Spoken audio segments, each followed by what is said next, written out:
My name's Matt. I'm a specialist mentor to people very late diagnosed with ADHD.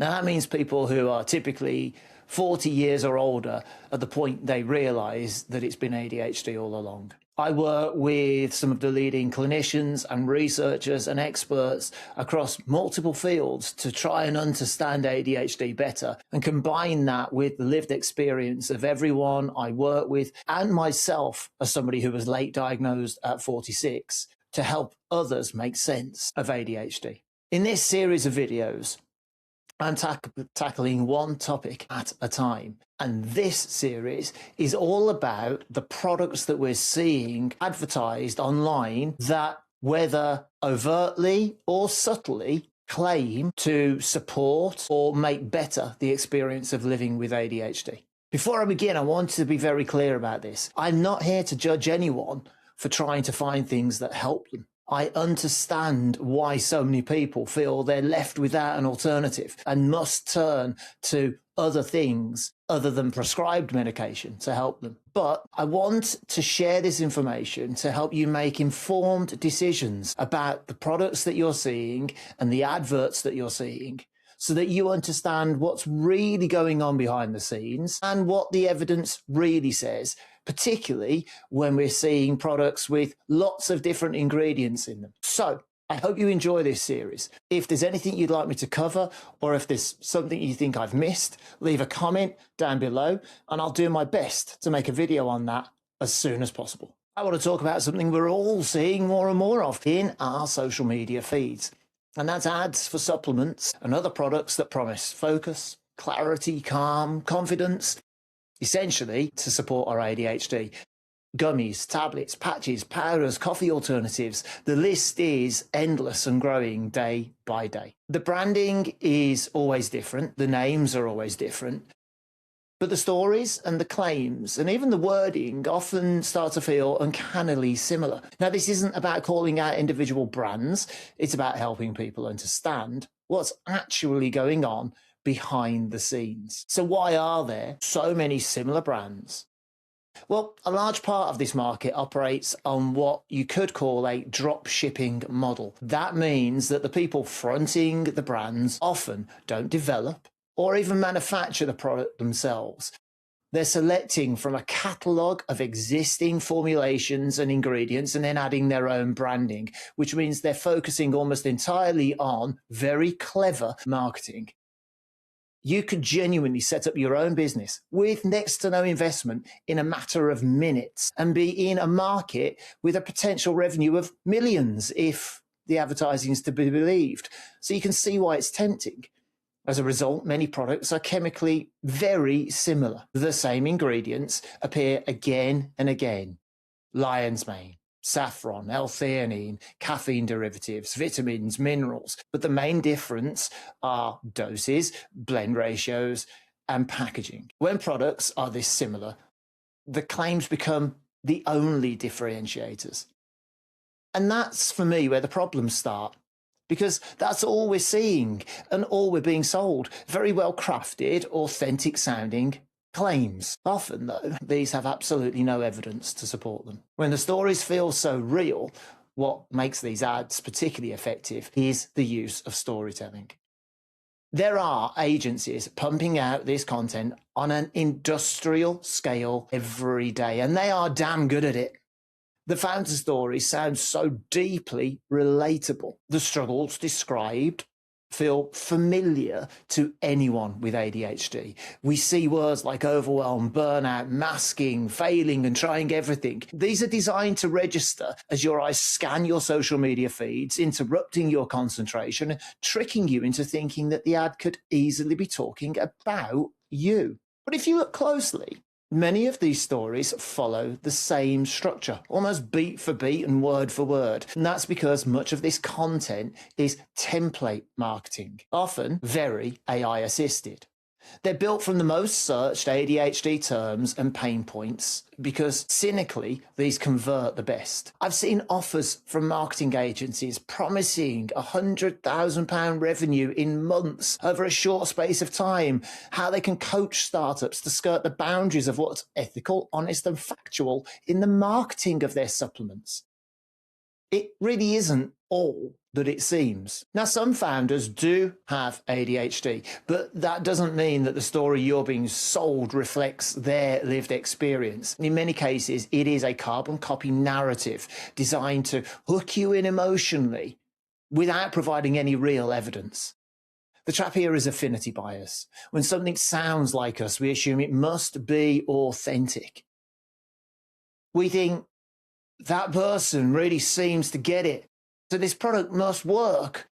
But how often do we stop, think critically, and ask ourselves and the people behind the products some important questions? Questions, for example, like, how long have you been researching ADHD and nutrition? Or, what's your background in working with and supporting people with ADHD? How many ADHD clinicians, researchers, and nutritional experts who often have ADHD themselves have you worked with yourself to develop this product? What can you tell me about the research and what it actually says about your products in the blend of ingredients you're selling when taken in the way that you are selling it in terms of efficacy for people with ADHD? Where's that research? Often we see statements or links to our research pages, but a little dig tells you that it's not the research people behind the products have done themselves. Instead, they're just cut and paste links to research papers that don't confirm any of the claims in the marketing copy about those blends of ingredients. So what clinically verified information can they provide about suitability if we're taking prescribed ADHD medications or other medications, or if we've got coexisting conditions? See, if the founders are as genuine and knowledgeable and on your side as they appear, they should be able to answer you. The fact is, claims that are too good to be true are just that.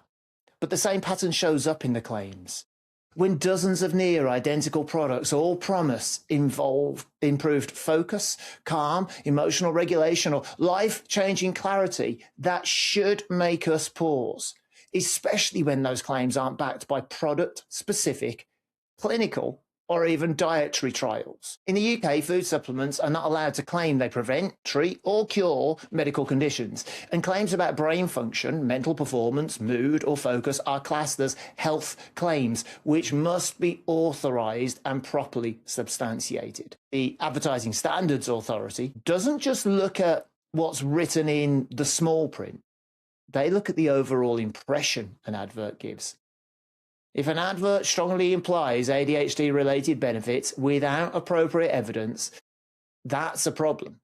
So ask yourself this: which of the ads you've seen are making claims that now feel like they're on the wrong side of the Advertising Standards Authority rules? Furthermore, how come so many of them seem to make the same or similar claims? Could it be that oh-so-like-you founder in the ad never actually wrote the content for the advert in the first place?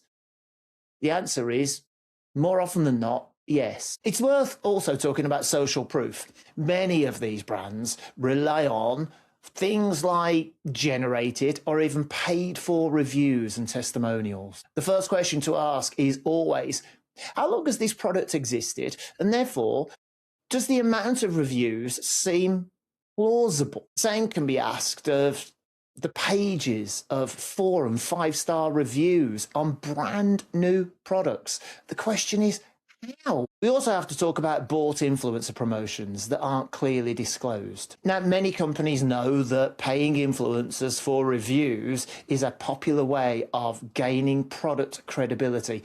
I myself was approached by 2 supplement companies after they'd launched. I was sent free products. I was sold the benefits for my business, for my content, for my reach. But ultimately, even though I privately tried both products and neither worked for me, I didn't take the offer of working with those brands any further. The testimonials that appear across multiple websites are worth looking for as well.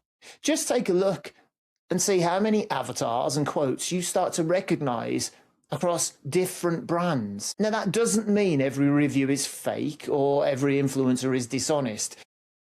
But they are incentivized to promote brands. And yes, a free sample or ongoing or free discounted products counts as payment. And that counts as buying the endorsement. And that does have an effect on how honest that endorsement is.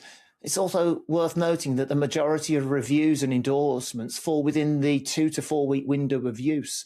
The placebo effect plus a financial or commercial incentive is enough to make anyone think a product is life-changing after that 2 to 4 week period. How many reviews or follow-ups do you see after 3, 6 or 12 months? How many people have been lured into subscriptions that they've long since forgotten for products that they realized quickly didn't do what was promised long term? It's odd that these products then aren't subject to the same protocols of titration, for example, as prescribed medications, which done properly can take anywhere from 3 to 6 months to find out if a dose and a medication is right for you. But when the same tools are used across dozens of brands, what you're seeing is a marketing system, not independent or clinical validation.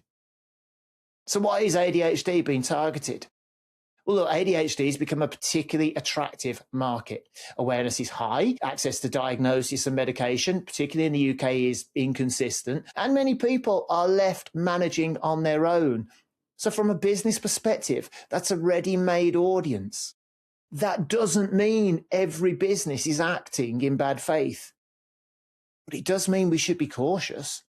And when ADHD adjacent language is used without ADHD specific evidence, that's a cause for concern. None of this is about shaming people for trying supplements. It's about recognizing that when an industry grows this fast with this much repetition and this little product specific evidence, the safest position for consumers is informed caution. That's why in the rest of this series, I'm not going to talk about specific brands or products or testimonials. I'm going to look at the ingredients one at a time, because when you strip away the stories and marketing, what's left is the evidence. And that's where the best decisions start. So I look forward to speaking with you again, and I hope you'll find the next episode, which will be all about lion's mane, really interesting.